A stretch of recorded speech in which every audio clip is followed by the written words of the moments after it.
Hello, and welcome back to the Sinobabble podcast. In today's episode, we're going to be talking about a big meeting that just happened in China. By the time this reaches you guys, it will be a couple of weeks ago now.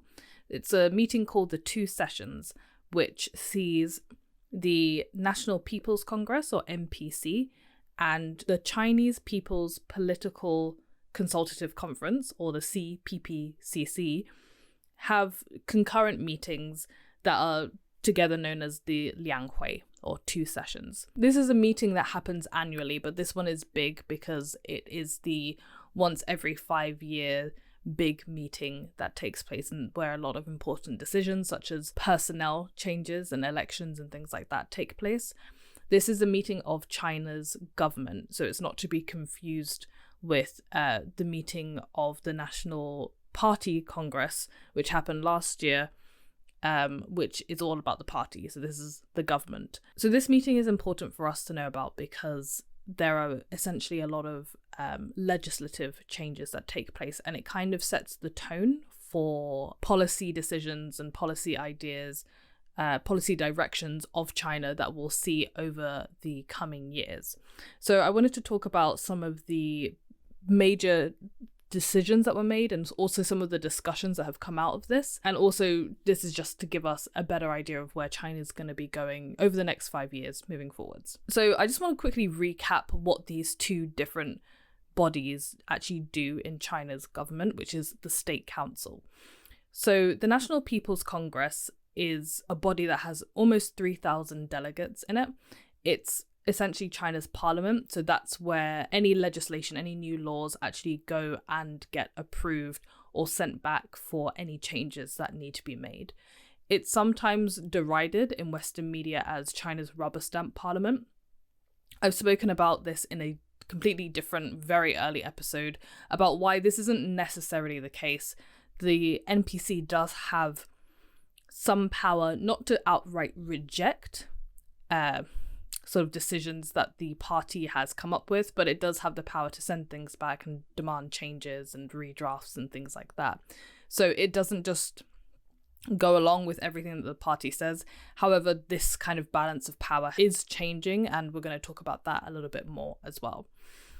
The CPPCC is a consultative body. It's made up of delegates from different political parties. Some people don't always know that there are different political parties in China, but there are. You also get people like professors and think tank people on there, and they kind of suggest policy or suggest new ideas for the government to kind of take forward and for the party to make into actual policy or legislation later on. So they don't have any real decision-making power, but they do come up with ideas. Basically, it's kind of like it's kind of like China's think tank, if you will. So some examples of some of the things that they've suggested this time around, for example, cash subsidies to low-income individuals, potentially in the form of digital yuan to help stabilize income levels. Something that's been talked about quite a lot in even Western media is the idea of removing English from the mandatory exams in China, especially the Gaokao to get into university. So they come up with ideas like that may or may not be taken forward by the government and the party. If you want to see like a full review of everything that happened, all the meetings, all the changes, all the, the ins and outs of what happened at this meeting, you can go over to a site called NPC Observer. That's basically all they do there. They just sort of look at the National People's Congress in detail, and they can tell you everything that's going on, all the changes that were made to the legislation. They're really, really good. There's also another newsletter that I would recommend. It's Bert Hoffman's newsletter. He's an expert on China and Asia in general. And in his most recent newsletter at the time that I'm recording this, so it was around 4 days ago, so I think it's like the 13th of March that it came out, he talks about all the major decisions that were made during the two sessions. So if you want a bit more detail, you can check that out. So I'm not going to talk about everything that happened in detail in this podcast. What I want to talk about is more how some of the decisions that were made change the tone of China's decision making moving forward, and how I think the theme of Chinese governance has changed from one of growth to one of stability. And in general, I feel like there are other sort of binary themes that we can look at. So, for example, the idea of globalism versus isolationism, party versus government, and the private sector versus sort of the centralized government control over finances and the financial sector. I think what we can do is sort of go over the major changes and decisions that were made, and then sort of come back to these binaries and discuss how China has shifted or where it's remained the same and what might potentially happen in the future as well. So let's start with some of the big personnel changes that have been made or not made. So the most obvious one is obviously Xi Jinping was elected as president unanimously once again. This is obviously not a surprise. We knew that this was going to happen, but I wanted to kind of pick out some of the things that were said about this decision. This is taken from a Global Times article. This decision reflects the common will and unity of the whole country and also reinforces China's key advantage of political certainty and consistency that ensures the country is able to overcome challenges and realize Chinese modernization as the world is undergoing profound changes unseen in a century. So in this statement, we kind of have our first hint of stability as a theme of Chinese governance moving forward. The idea of, they literally use the word consistency here. They say that the world is undergoing profound changes unseen in a century. So it's kind of suggesting that even though the globe is in shift and in flux, China is remaining stable, and it can kind of be seen as this kind of like stable beacon in a time of great change. The article goes on, this decision shows the Trinity leadership system of the CPC, that's the Communist Party of China, the PRC, and the People's Liberation Army, and shows the political advantage of the CPC's leadership and the institutional advantage of socialism with Chinese characteristics, and it's good for reinforcing and enhancing the party's overall leadership. So even though this decision is a government decision, right? So Xi Jinping becoming president of the PRC, head of the Chinese government, this statement is kind of emphasizing the party's leadership over the country and over the government and Xi's role in that. This idea of Xi Jinping or the party being the kind of supreme ruling body of China is not a new thing. That's always been the case. China is obviously a one-party state, and it has been since 1949. And also last year, we saw that at the 20th National People's Congress, which is the meeting of the Chinese Communist Party, we saw that the two safeguards and two establishments were written into the constitution. So these two statements together basically say that Xi Jinping is the core of the party and the party is the leader of the entire country. So it's essentially just reinforcing this idea. Even within the Chinese government, when we talk about the National People's Congress, it's important to note that yes, the party is subject to laws passed by the National People's Congress. However, the Chinese Communist Party picks the delegates for that Congress. So the government is selected by the party. So it always feeds back into the party being the supreme leader. But I think what a lot of people wanted to point out this time is that it seems that the party is taking even more ownership over the workings of the government, which we'll come on to in a little bit. Before we move on to that, I just wanted to talk about this idea of Team Xi that keeps being brought up, which is this idea that Xi Jinping's close affiliates and close allies have taken over major roles within the government. Obviously, last year at the National Party Congress, we saw his allies take key positions in the party. That's obviously to be expected. The government of China has always kind of been seen as this place where different ideas can sort of come together and the leader can kind of be challenged a little bit more. He's not just surrounded by yes men. There might be a little bit more pushback on some of his ideas. And I think people thought that Li Keqiang, the former premier, was the man for that, but now obviously he's been pushed out and replaced with Li Qiang, which is going to be very confusing in the future. Their names are way too similar. So I just want to go over some of the new personnel choices that have been made for the top leadership. And there's also something else that I want to discuss about them as well. First, I'm going to go through all of them and then just say basically how they are affiliated to Xi Jinping. First of all, we have Li Qiang, who is the new premier. From 2004 to 2007, he worked directly under Xi as his chief of staff in Zhejiang Provincial Party Committee when Xi Jinping was the head of the party in that province. Zhao Leji is the new chairman of the National People's Congress Standing Committee. So he's from Shanxi province, and he's part of this so-called Shanxi Gang. So Shanxi is important to Xi Jinping because that's where his father's from. And I think that's where I'm not sure if that's where he was born, but basically a lot of his family is from there. When he was a sent down youth during the Cultural Revolution, that's where he chose to go to spend his time in the countryside. So Shanxi holds a very near and dear place in his heart. And so you see a lot of key leadership positions being filled with people who have some sort of affiliation to that province as well. Next, we have Han Zheng, who was elected the Chinese vice president, and he was Xi's deputy when Xi was party secretary in Shanghai in 2007. You've got Zhong Shan, who is the chairman of the Financial and Economic Committee. He served as the vice governor of Zhejiang province when Xi was governor there, and then later on when he was party secretary there. You've got Zhang Youxia, who is the vice chairman of the Central Military Commission, so that's second in command after Xi Jinping. He's also part of the Shanxi Gang. And then you've got Ying Yong, who is the chief procurator of the Supreme People's Procuratorate. I'm sorry, that's just way too hard to say, and I'm not going to repeat myself. He was the Deputy Secretary of the Provincial Commission for Discipline Inspection in Zhejiang when Xi was Provincial Party Secretary of that province.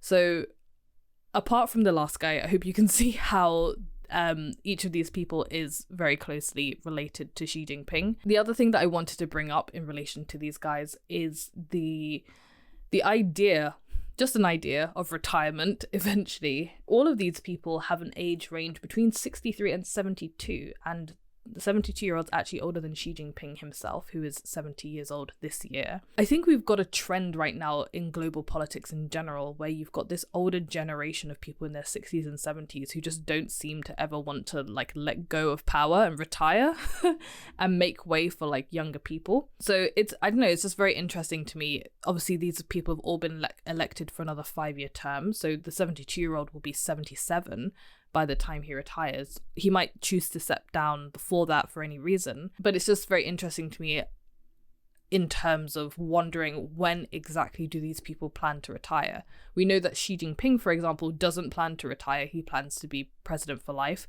Is he going to bring all of these people with him and they're never going to have to retire until they're in their 80s and 90s?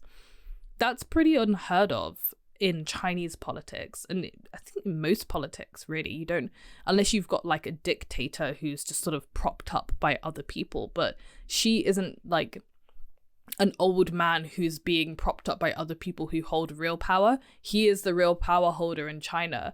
So I think this is kind of unprecedented in terms of he officially, because if you compare him to someone like Deng Xiaoping didn't officially hold any power positions, and he very clearly had a line of succession of people who were younger than him who were going to come after him. But this new generation of Chinese leadership, it seems to kind of be hoarding all the power to themselves. It's very unclear how there's going to be any sort of handover of power, and this just reaffirms that. So that to me was sort of something interesting to pick out there. Going back to this idea of the power of the government versus the power of the party, something that a lot of people have been talking about is this State Council institutional reform plan. So last year, the party announced that they were going to do this dual reform of both the party and the State Council, and they were going to be releasing 2 plans concurrently that would institute reforms in both of them. Some of the changes that they're suggesting seem to give the government a little bit more power in certain areas. So, for example, the Ministry of Science and Technology is going to get a little bit more control in terms of helping to incentivize technological developments and breakthroughs. This is obviously something that's really, really crucial to China at the moment. They're very focused on research and development, science and technology. You see different embargoes being introduced by different countries to try and limit China's global influence, especially in things like chip manufacturing. So China's really concentrating on being more self-sufficient in this area. You also have the introduction of 2 new ministries. You've got the National Financial Regulatory Administration and the National Data Administration.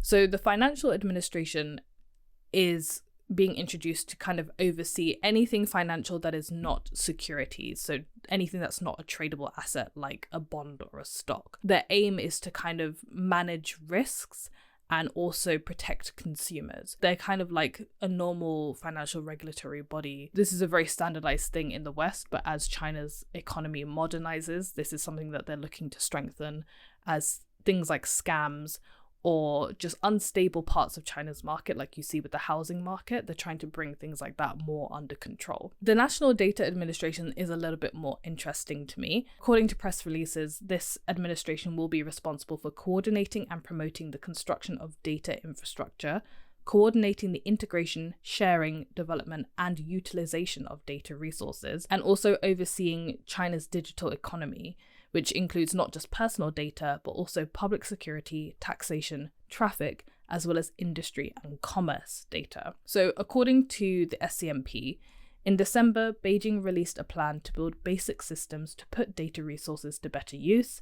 Consisting of 20 measures, the plan involves the establishment of a property system, a circulation and trading system, an income distribution system, and a governance system. A lot of that kind of sounds like technical waffle and jargon, but what I would be interested to see is how this data administration and all of these plans to look at all of these different segments of data will be incorporated into China's social credit system. Before someone comes in with a comment like the social credit system isn't real, it's a conspiracy theory, it is very real. It's so real, in fact, that China last year introduced a draft law about the social credit system that they were seeking input from various different people on, so that they can come up with sort of a kind of like a top-down plan, a little bit like the Belt and Road. It's probably going to be quite vague and just give general directions for people on what to do, and then it will be carried out differently at different provincial and local levels. We also have quite a few pilot schemes being introduced. At the moment, they're quite basic. It's kind of like, you know, if you're a good person, you get a coupon for the supermarket sort of thing. I've got a whole Substack post about it, which I will link down at the bottom so that you can read all about that. But these sorts of detailed, segmented data points about people and also businesses, because businesses are a very important part of the social credit system, may be used by local authorities and central authorities to help them better run and systematize the social credit system. Because the point of the social credit system isn't just like a credit score, how we would have in the West, you know, kind of linked to your financial data. If you look at the reports that China's released about it, a lot of it is about this idea of trustworthiness. So how can you build up your reliability, for example, as a business?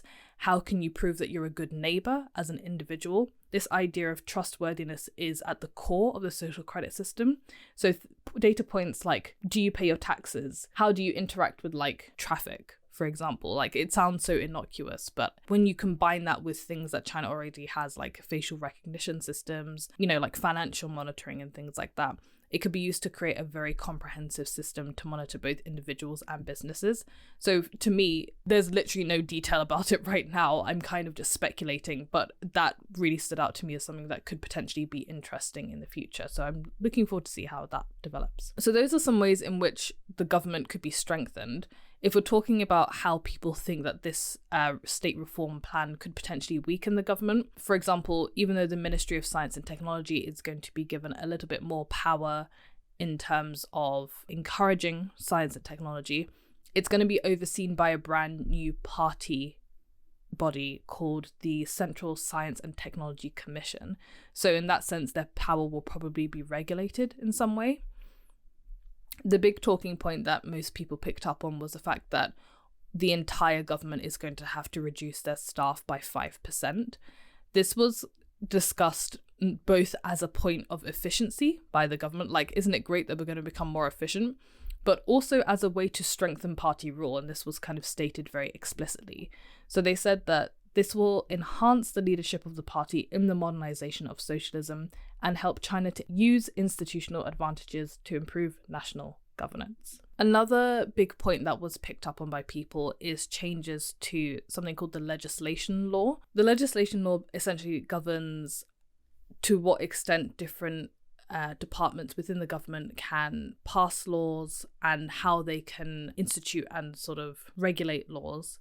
and it also decides the hierarchy of different laws within the legal system. I am not a legal expert, so I cannot speak to all of the minute changes that were made, but one change that was made that a lot of people were picking up on was a change to the Emergency Act within this law. It basically says, authorizing emergency lawmaking by the National People's Congress Standing Committee. So under the current law, the Standing Committee may approve a bill after just a single review, only if the bill has garnered a basic consensus and has a very narrow focus or partially amends an existing law. This process is generally reserved for quasi-legislative decisions and very minor statutory amendments. This new draft would allow the Standing Committee to use the expedited process when there is an emergency without the regard for this stage of consensus building or the bill's scope. So it doesn't matter if it's just like a really small law or quite a big law. This kind of emergency lawmaking could serve a legitimate purpose in real crises, but its use would also necessarily mean no public participation and less scrutiny by lawmakers, even in the case of new laws. The emergency provision should therefore be a cause for concern for those who value legislative openness and predictability, even though it's hard to predict how often it would be invoked. The government is essentially arguing that in cases of emergency, this would make the decision-making process a bit more efficient. They wouldn't have to hang around for the government to read a bill 2 or even 3 times before it was passed. However, some people are expressing caution at the fact that lawmakers and the general public will not have time to really react to anything before it's instituted. A prime example of this would be the national security law that was introduced in China in 2020. There are definitely cases where the idea of something being an emergency can be a little bit tricky, and it's obviously up to the government. But if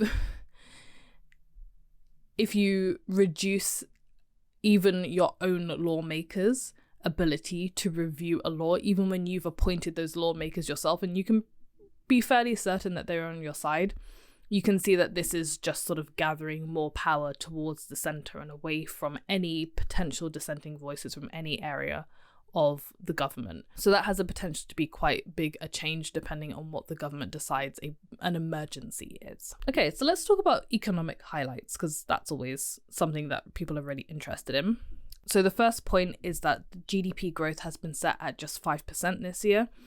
It was 5.5% for 2022, but the government missed its target and only hit 3% GDP growth. Obviously, part of that was due to the fact that lockdowns had just ended and at the beginning of 2022 was still going on. So the government is clearly a little bit more hopeful that they can do better than 3%, but not so confident that they can reach the goals that they set for themselves last year. And again, I think this is where you see the idea of stability being promoted over the idea of growth. They plan to make 12 million new urban jobs. So during the pandemic, youth unemployment in China hit around 20%, which is very high. The new target would see this hopefully reduced to around 5%, which is around like a universal average.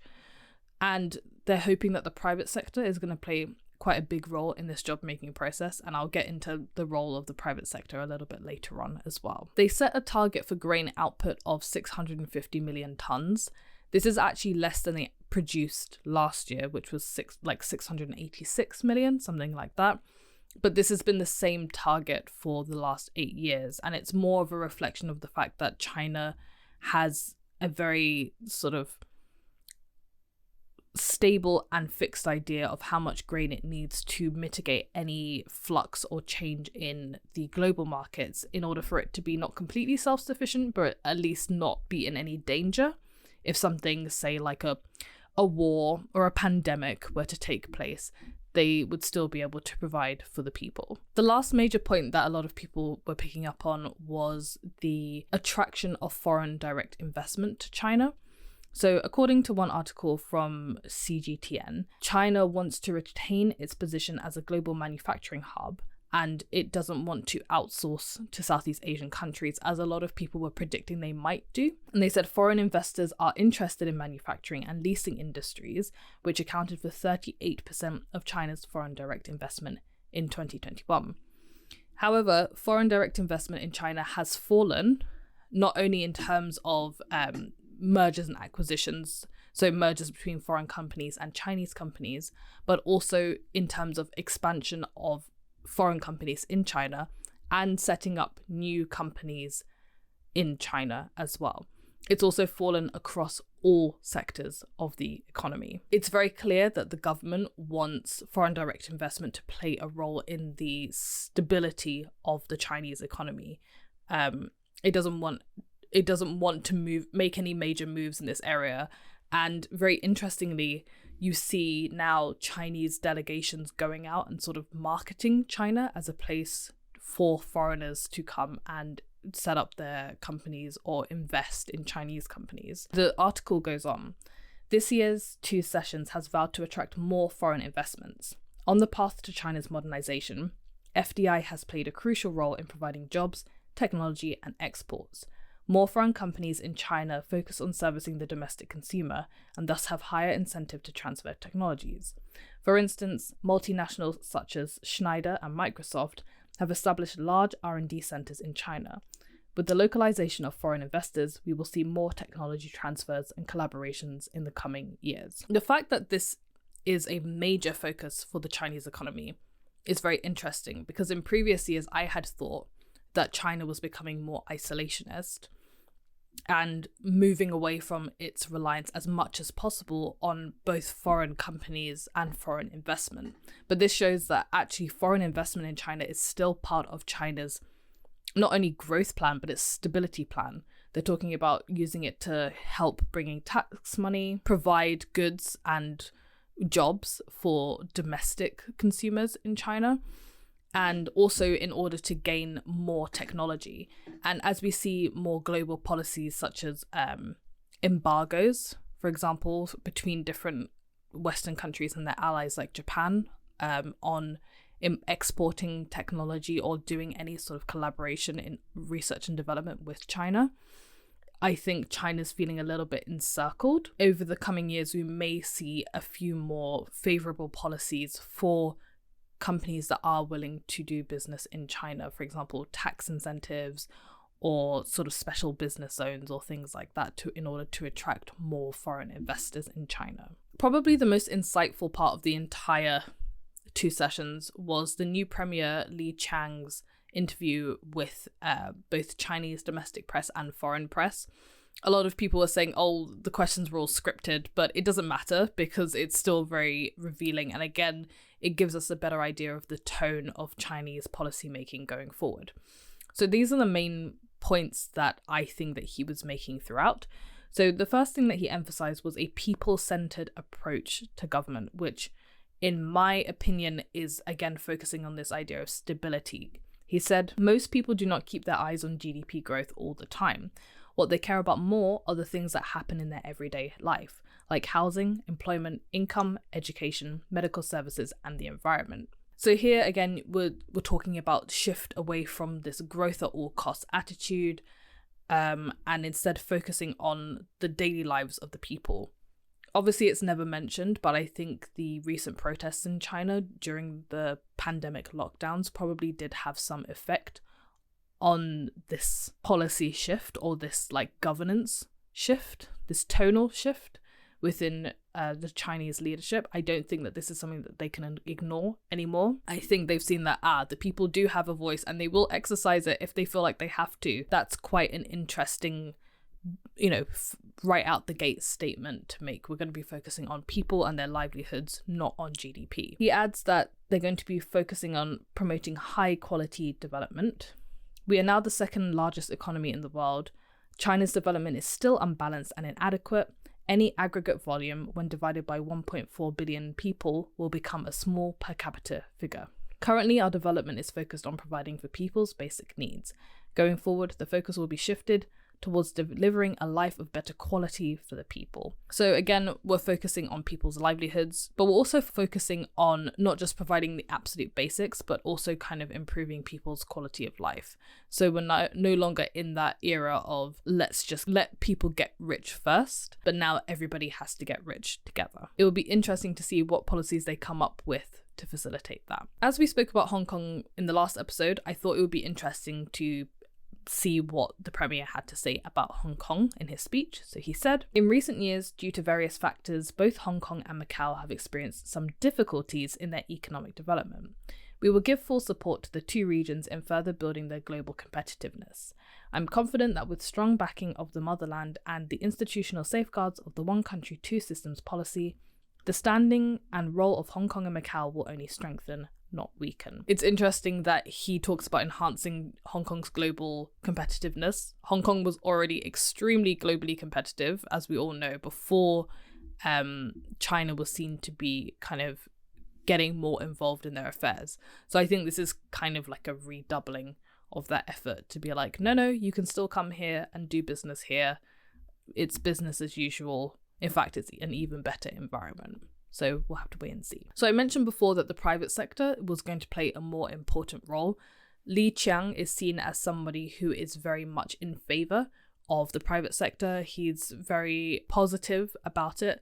I know in China in recent years, especially when you look at the tech sector, there's been a lot of cracking down and a lot of investigation and a lot of corruption scandals in different parts of China's big economic sectors.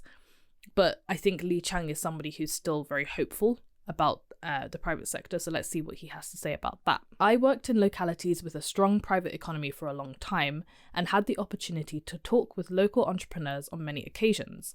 I could say I'm pretty well informed of their aspirations and difficulties in their development. First, the policy of two unswervinglys, namely unswervingly consolidating and developing the public sector and unswervingly encouraging, supporting and guiding the development of the non-public sector, is an important component of China's basic economic system. Private enterprises will enjoy a better environment and broader space for development. Standing at a new starting point, this government will continue to foster a market-oriented and law-based business environment in keeping with international standards. The new era inspires private entrepreneurs to write entrepreneurship stories. Government officials at all levels must sincerely care for and support the development of private enterprises, build clean and cordial relations with private entrepreneurs, and take the lead in promoting a culture of respect for pioneers and entrepreneurs." So that kind of sounds like a lot of waffle, but I do think that he did actually make some points in there. So for example, the idea that private companies are going to be given a more hospitable environment and that there's going to be close collaboration between the government and entrepreneurs is quite important. Instead of holding entrepreneurs off at an arm's length as something like potentially dangerous, like a bomb that could go off at any point, they want to be actively embraced and brought into the economy as an important sort of tax-paying, GDP generating, job creating sector. I think it also fits in well with China's plan to develop science and technology, because China produces around 1 million science graduates every single year. So the idea that a lot of these people could turn into, like, a lot of them are potential entrepreneurs, right? Especially if China is trying to seek its own breakthroughs in research and development. These science graduates, if they're given the right incentives, could potentially start businesses that push China forward instead of being the one that kind of lags behind and has to get all these investments from abroad or take other people's technologies. So we'll have to see what comes of it, but that's some potential there. The last thing I wanted to touch on, because it wouldn't be a China podcast if we didn't talk about China's relationship with the US. So here's what Qiang had to say about that. "I know that in recent years, some in the US have been trumpeting the idea of decoupling, and sometimes it could become quite a hot topic on the media. But I wonder how many people can truly benefit from this kind of hype. According to Chinese statistics, last year, two-way trade between China and the US reached nearly $760 billion US, which again set a new record in history. China and the US are closely intertwined economically. We've both benefited from others' development. For most part of last year, I was working in Shanghai. I had a lot of opportunities to talk with senior managers of multinational corporations, including many American companies. They all told me that they were optimistic about the future of Shanghai and China and wished to achieve win-win results through cooperation. All this demonstrates that China and the US can and must cooperate, and there are a lot the two countries can achieve by working together. Encirclement and suppression is in no one's interest." So there you go. Finally, let's end by talking about Xi Jinping's closing speech. So He starts off, as usual, by touting all of the amazing things that the CCP has achieved and Chinese history and how great it is in general. Then he goes on to talk about how China must upgrade its high-quality development, the importance of science and technology, and the fact that they're no longer aiming for growth at all costs, but this equitable and stable growth that benefits all people, not just a small few. He says that we must do a better job of seeing to it that the gains of modernization benefit all of our people fairly and make more notable and substantive progress in promoting common prosperity for all. And then finally, on this theme of stability and security, he says, security is the foundation of development and stability is the prerequisite for prosperity. We must resolutely pursue a holistic approach to national security. With this new security architecture, we'll be able to better safeguard China's new pattern of development. So those are all the major takeaways from the two sessions. In closing, let's kind of go back and revisit our binaries that we talked about at the beginning of the episode. First of all, stability versus growth. I think it's really clear that China will be pursuing a sort of stable economic development path from now on.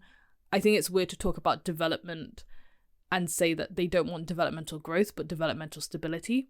But I think because China is reaching that middle income phase and doesn't want to fall into that middle income trap and start declining instead of continually improving, it's kind of gotten to the point where it's like, okay, we have a high GDP, but this needs to be evenly distributed among all the people, and everyone needs to be given an opportunity so that they can contribute to China's development, as opposed to the government just kind of pushing forwards with economic growth and, you know, everyone else be damned, like you either pick up the cash or, you know, you get left behind. It's kind of now trying to create this equitable playing field so that everyone can contribute evenly to China's development. Then if we look at party versus state, again, I think it's very obvious that the party is kind of moving in on areas where the state would have been more prominent in the past, but we don't have a lot of details on that.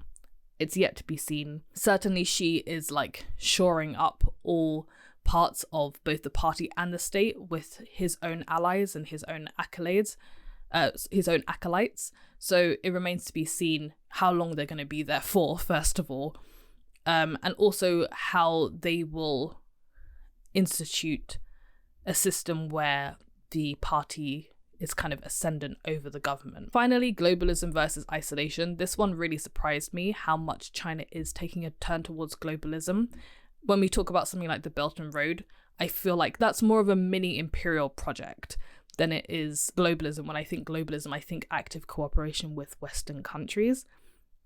To see more of that from China, I think they are panicking slightly about this idea that they mentioned, what did he say? Encirclement and suppression.